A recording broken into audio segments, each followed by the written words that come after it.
Hak angket itu adalah suatu hak ya yang sangat penting untuk menyelidiki apakah eksekutif, apakah baik itu presidensial atau perdana menteri sudah melaksanakan undang-undang, konstitusi, kewajiban, tugas dan kewajibannya sesuai dengan ini, ya kan?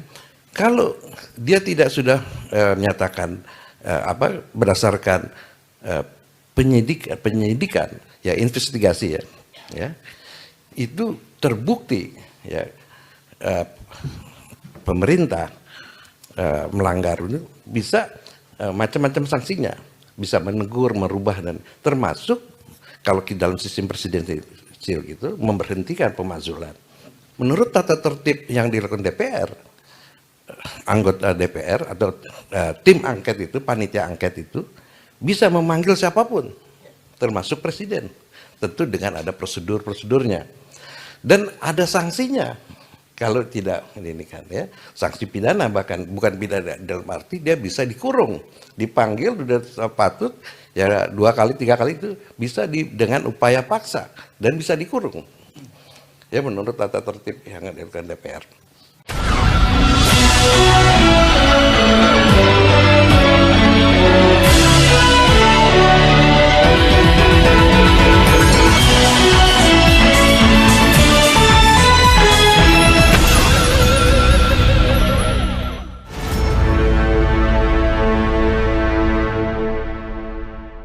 Assalamualaikum warahmatullahi wabarakatuh. Apa kabar? Kembali berjumpa dengan saya, Herzl bin Arif dari Forum News Network.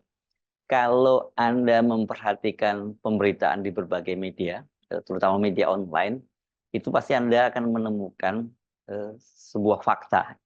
Sejumlah pakar hukum tata negara ini kelihatannya dikerahkan untuk membangun opini bahwa DPR itu tidak berhak menggunakan hak angket untuk menyelidiki kecurangan pemilu 2024.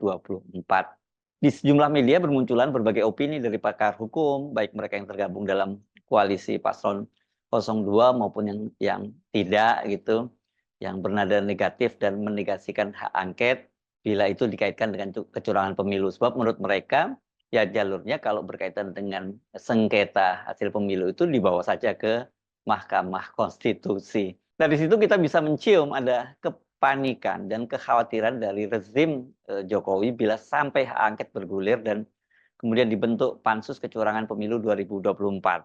Ini posisi Jokowi sebagai presiden itu terancam ya. Dia bisa dimakzulkan dan klaim kemenangan paslon 02 dibatalkan. Dan yang lebih parah lagi kalau kemudian mereka juga harus didiskualifikasi. Dengan begitu, kalau kemudian terbukti ada kecurangan dan hasil pemilu dibatalkan dan digelar kembali pemilu ulang, terutama pilpres ulang, ya mereka ini paslon 02 tidak boleh ikut lagi. Nah, mengapa sih istana itu begitu panik dan tentu saja apa konsekuensinya? Ini pengajar di Fakultas Hukum Universitas Indonesia, Dr. Hudri Sitompul atau saya biasa manggilnya Bang Ucok, itu dalam sebuah diskusi yang saya pandu beberapa hari lalu menjelaskan konsekuensi hukum dan politik bagi rezim Jokowi bila hak angket disahkan oleh DPR dan kemudian mereka membentuk Pansus Kecurangan Pemilu 2024. Siap-siap ini ya, mulai dari ketua KPU-nya, ini Bawaslu, dan DKPP, bahkan kemudian sampai presiden juga dipanggil oleh Pansus Kecurangan Pemilu 2024 ini. Sebelum saya bicara hak angket, saya tetap berprinsip atau berpandangan putusan MK nomor 90 itu adalah batal demi hukum. Referensinya itu adalah pasal 17 Undang-Undang nomor 48 tahun 2009 tentang kekuasaan kehakiman. Ya, pasal tersebut menyatakan bila hakim atau panitera ya secara langsung maupun tidak langsung mempunyai kepentingan terhadap perkara yang ditanganinya, maka putusan itu menjadi batal demi hukum. Ya, gitu. Jadi itu yang saya sampaikan juga waktu di Malari satu ya. Nah, kemudian kita bicara hak angket. Saya belum bicara soal legal frameworknya, tapi saya mau bicara dulu sebenarnya ada irisan dengan ilmu politik. Apa sih sebenarnya hak angket itu? Karena kita tahu fungsi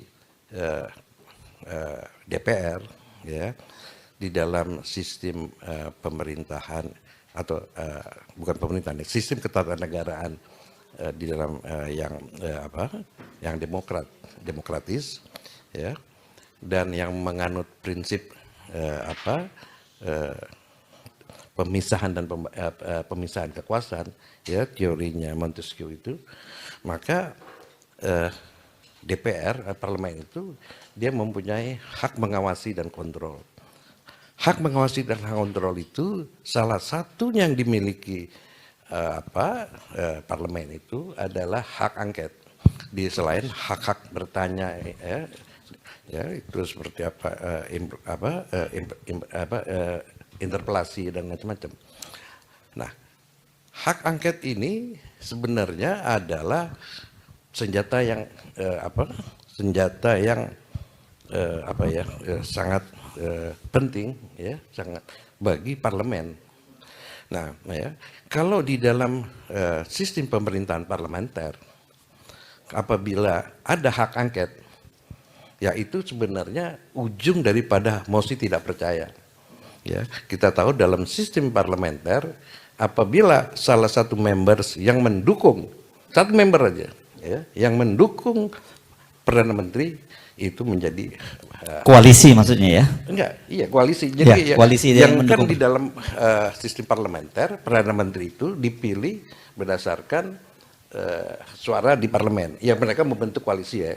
Apabila yang koalisi, members dari koalisi itu satu saja keluar dari ini, ya itu menyebabkan pemerintahan jatuh. Jadi hak angket itu adalah suatu hak ya yang sangat penting untuk menyelidiki apakah eksekutif, apakah baik itu presidensial atau perdana menteri sudah melaksanakan undang-undang, konstitusi, kewajiban, tugas dan kewajibannya sesuai dengan ini, ya kan? Kalau dia tidak sudah menyatakan berdasarkan penyidikan, ya investigasi ya, itu terbukti ya pemerintah melanggar itu bisa macam-macam sanksinya, bisa menegur, merubah dan termasuk kalau di dalam sistem presidensial itu memberhentikan pemakzulan. Nah, yang penting di dalam proses hak angket itu dia seperti penyidik ya, aparat hukum biasa ya. Apa sih penyidikan? Penyidikan itu adalah serangkaian untuk menemukan dan mengumpulkan bukti bahwa dengan bukti itu siapa yang melanggar undang-undang. Jadi seperti saya kira sama saja dengan polisi, jaksa dan KPK, ya kan, untuk memeriksa, ya. Dan menurut tata tertib, dia agak sedikit melompat sedikit. Menurut tata tertib yang dilakukan DPR, anggota DPR atau tim angket itu, panitia angket itu bisa memanggil siapapun, termasuk presiden, tentu dengan ada prosedurnya dan ada sanksinya. Kalau tidak ini kan ya, sanksi pidana, bahkan bukan pidana dalam arti dia bisa dikurung, dipanggil sudah patut ya 2 kali 3 kali itu bisa dengan upaya paksa dan bisa dikurung. Ya menurut tata tertib yang dilakukan DPR. Nah, di dalam penyidikan itu tentu akan semua pihak yang dipanggil itu ya akan diperiksa, diminta bukti-bukti dan dasar-dasarnya itu, ya kan. Nah, dalam pemeriksaan itu ini menurut tata tertib DPR bisa terbuka dan tertutup. Ya, kalau memang si yang terperiksanya diminta sebuah ini menyangkut rahasia, ya kan, itu bisa pemeriksaan itu tapi pada prinsipnya pemeriksaan angket itu adalah terbuka untuk umum. Itu menurut tata tertib yang diinginkan DPR. Nah, jadi kembali kalau legal frameworknya kita melihat bahwa di dalam Undang-Undang MD3, ya. Tetapi di Undang-Undang Dasar kan nggak ditentukan hak dan kewajiban. Tapi itu secara terperinci diatur di dalam MD3 dan apa namanya peraturan tata tertib hari ini. Nah, yang menjadi penting di dalam pemeriksaan itu akan dibuka semua ini. Nah, misalnya dalam konteks KPU ini, apa yang diinginkan oleh Pak Jaswara itu, ya sekarang kan lagi berdebat nih, mau apakah ada digital forensik atau tidak, ya itu kan orang yang terperiksa misalnya KPU dipanggil seluruh jajarannya lengkap nih, misalnya kayak Ibu Husnul dulu pernah diangkat nggak dipanggil, nggak pernah ya. Jadi semua komisioner itu dipanggil dunia. Bisa ditanya ini gimana dan seterusnya, ya kan? Ya, termasuk coba buktikan ini digital forensiknya. Nah ini bisa ini, itu ini. Kita ingat waktu hak angketnya Bank Senturi. Waduh, itu Bu Sri Mulyani sampai pegang ini tasbih gitu kan. Wah dia. Ya kan, pegang tasbih terus kan, ya kan? Dan begitulah kekhawatiran itu bisa dibuka semuanya. Ya kan, nah itu, saya kira ini menjadi penting, ya. Mungkin ini juga, ya begini, kan hak angket ini adalah jalurnya jalur politik untuk pemilihan umum, sedangkan kalau jalur hukum, ya kan, masuk killing field itu yang Mas Her bilang itu, masuk Bawaslu, DKPP, Killing ground ya. killing ground. Iya. Ya kan? MK misalnya. Ya, udah masuk ke situ kan? Ya. Nah, itu kan nggak. Itu yang dihindarkan karena bagaimana ngebuktiin TSM gitu loh. Tapi kalau misalnya di hak angket, Bisa itu. misalnya saja presiden dipanggil, bukan tidak mungkin presiden dipanggil, ya kan? Dipanggil itu bisa terbukti. Kalau memang terbukti, sudah otomatis TSM itu terbukti.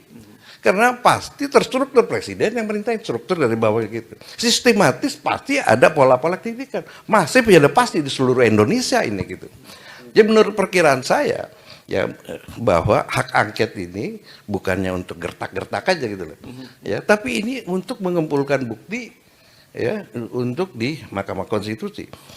Tetapi juga dengan dibukanya ini itu kan sebenarnya pelanggaran-pelanggaran yang dilakukan itu terbuka untuk umum, ya untuk apa lagi gitu loh, ya kalau secara ya ini kalau kita masih punya etik ya dia mundur aja dong kalau misalnya terbukti, ya kalau misalnya kalau memang ada instruksi ya KPU harus begini seperti yang sudah disebut itu kan udah terbukti gitu dan ini bahayanya bahwa hak angket ini ya jadi jangan dibilang cuman gertak-gertak aja. Nah, kemudian kita tahu hak angket ini kan bisa memberikan impact politik.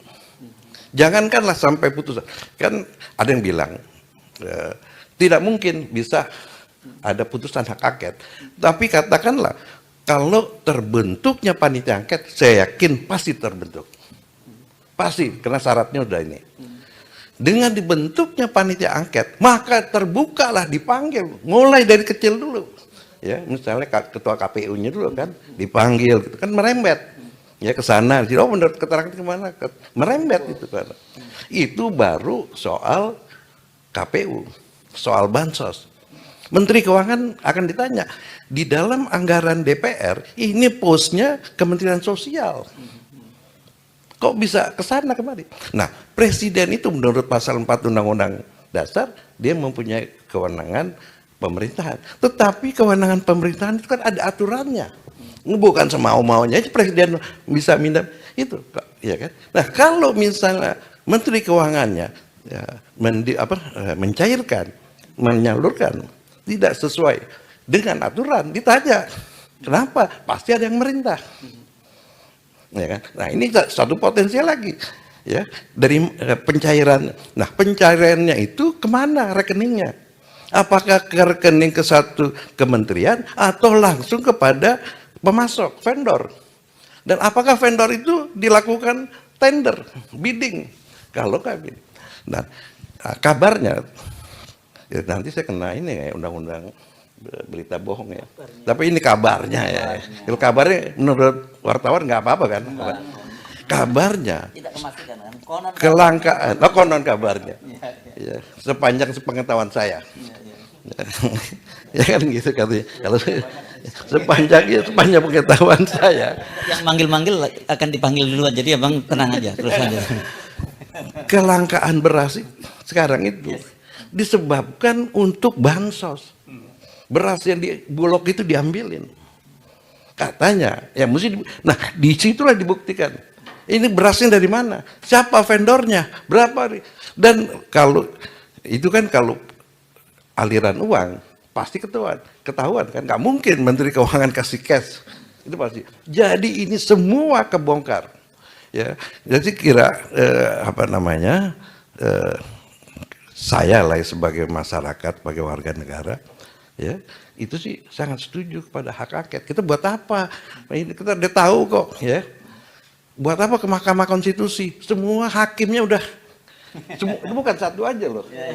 Ya, semua hakimnya udah melanggar etik. Ya kan? Kalau udah melanggar etik apa lagi?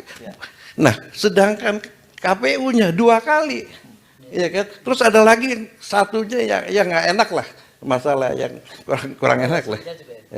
Ya kan? Jadi buat apa kita percaya kepada suatu institusi yang isinya memang tidak beretika? Ya, kan itu kan baik kalau kita bilang tidak beretika. Kalau misalnya pakai bahasa yang lebih keras, tidak bermoral. Etika kan itu moral. Buat apa misalnya peneliti tidak bermoral? Jadi masyarakat, tetapi kan kita harus mengikuti prosedur kayak gini. Jadi kembali lagi kepada hak angket, ya mestinya kita dorong ya hak angket. Nanti kan kalau rapat hak angket itu ada fraksi jalanan kan? Ya kan itu. Jadi fraksi jalan. Lebih baik dia lokalisir di DPR kan ketimbang di jalan kan gitu ya. Jadi saya kira untuk ini hak angket saya kira cukupkan aja Mas Hers. Tapi yang penting hak angket itu senjata saya kira. Cuman kan kita khawatir ada sasaran operasi terhadap anggota-anggota yang itu tidak memenuhi untuk jangankan untuk ini, karena untuk mengesahkan panitia angket menurut tata tertibnya harus dihadiri setengah lebih satu nanti baru sah. Ya, jadi korumnya. Kalau nggak korum nggak usah. Nah ini bahaya. Disinilah fraksi jalanan itu penting gitu loh. Ya, untuk memberi pressure dari luar begitu ya. Saya kira gitu Mas. Tadi maksudnya khawatir kalau ada anggota DPR dari fraksi-fraksi yang mendukung hak angket itu masuk angin gitu ya. Clue-nya kira-kira mereka yang tidak lolos pada pemilu legislatif kali inilah gitu ya, gampang dioperasi itu ya. Adalah anggota DPR yang nggak dapat suara gitu loh. Iya. Ya saya kira gitu Mas. Oke, terima kasih.